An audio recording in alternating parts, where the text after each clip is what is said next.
அன்னைக்கு தெய்வத்திரு விஜய் சித்ரா அவர்களின் 4ஆம் ஆண்டு நினைவு நாள் சார்பாக நம்மளுக்கு காலை உணவு கொடுக்குறாங்க.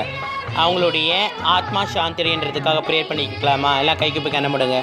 தந்தை மகன் தூய் ஆவியின் பேராலே ஆமீன். அன்பே உருவான எம் இறைவா, விண்ணும் மண்ணும் அழிந்து போகும், என் வார்த்தை ஒரு நாளும் அழியாது என்று கூறிய இறைவா, எங்களிடம் வாழ்ந்து உம்மிடம் அழைத்து கொள்ளப்பட்ட தெய்வத்திரு விஜய் சித்ரா என்பவருக்காக மன்றாடும் எங்களின் சிறிய மன்றாட்டை நீ கேட்டிரலும். மனிதர்கள் செய்யும் குற்றங்களை நீ மனதில் கொண்டிருந்தால் யார்தான் நினைத்திருக்க முடியும்?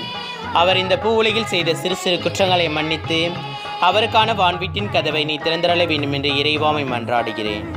ஏழை எளியோருக்கு செய்யப்படும் எந்த ஒரு சின்னஞ்சிறு உதவி கூட எனக்கே செய்யப்படும் என்று கூறும் இறைவா, நான் உணவின்றி இருந்தேன், எனக்கு உணவு கொடுத்தாயா என்ற வார்த்தைக்கிணங்க இந்த உணவை கொடுக்கும் குடும்பத்தாருக்கும் உமக்கும் நன்றி கூறுகிறோம். இந்த குடும்பத்தார் செய்யும் தொழிலை ஆசிர்வதித்து தொழிலை நல்ல முன்னேற்ற பாதையில் வழிநடத்தி சென்றுள்ள இறைவா